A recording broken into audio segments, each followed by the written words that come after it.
ભરૂચના ભોલાવ વિસ્તારમાં વિશાળ તિરંગા યાત્રાનું આયોજન કરવામાં આવ્યું, જેમાં 1200 ફૂટ લાંબો રાષ્ટ્રધ્વજ મુખ્ય આકર્ષણનું કેન્દ્ર બન્યો। તિરંગા યાત્રાની શરૂઆત તુલસીધામથી થઈ હતી। યાત્રા સોમનાથ મહાદેવ મંદિર સુધી પહોંચી હતી। ભાજપ જિલ્લા પ્રમુખ પ્રકાશ મોદી, માજી ધારાસભ્ય દુષ્યંત પટેલ, નિરલ પટેલ અને દિવેશ પટેલ સહિતના નેતાઓએ યાત્રાનું નેતૃત્વ કર્યું હતું। શહેરીજનો, વિવિધ સમાજો અને સંગઠનોના પ્રતિનિધિઓએ યાત્રામાં ઉત્સાહપૂર્વક ભાગ લીધો હતો। નાના બાળકોથી લઈને વરિષ્ઠ નાગરિકો સુધી દરેક વયના લોકો તિરંગા યાત્રામાં જોડાયા હતા। માર્ગ પર ઠેર ઠેર લોકોએ યાત્રાનું સ્વાગત કર્યું હતું। યાત્રા દરમિયાન દેશભક્તિના સૂત્રોચ્ચાર થયા હતા। સંગીતમય વાદ્યો સાથે દેશપ્રેમના નારા લગાવવામાં આવ્યા હતા। ભારતીય સેનાના શૌર્યની ગાથાઓનું ગુંજન થયું હતું। ભાજપના આગેવાનોએ જણાવ્યું કે આ યાત્રા વીર જવાનો પ્રત્યેનું ઋણ સ્વરૂપ માનસિક નમન છે।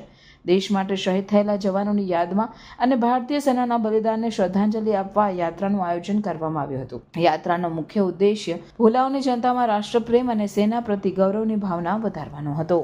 ઓપરેશન સિંદૂરમાં આપણા દેશના જવાનોએ જે બહાદુરી બતાવી હતી અને આતંકવાદીઓનો ખાત્મો કર્યો હતો, એ બહાદુરો જવાનોની બહાદુરી બિરદાવવા માટે અમારા જિલ્લા પ્રમુખ પ્રકાશભાઈ મોદીના સમર્થનથી અને ભોલાવની સર્વ ધર્મપ્રિય જનતા અને રાષ્ટ્રપ્રેમી જનતાના સહયોગથી એક 1200 ફૂટ લાંબા તિરંગા સાથે એક ભવ્ય તિરંગા યાત્રાનું આયોજન કરેલ છે।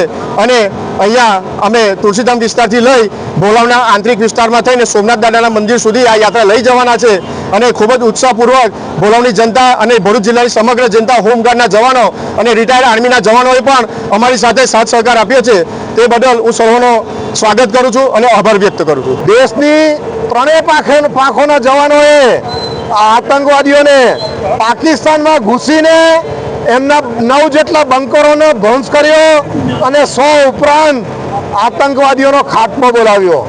આજે આપણા દેશના જવાનો માટે, સૈનિકો માટે, એને બિરદાવવા માટે દેશભરમાં તિરંગા યાત્રા નીકળી રહી છે।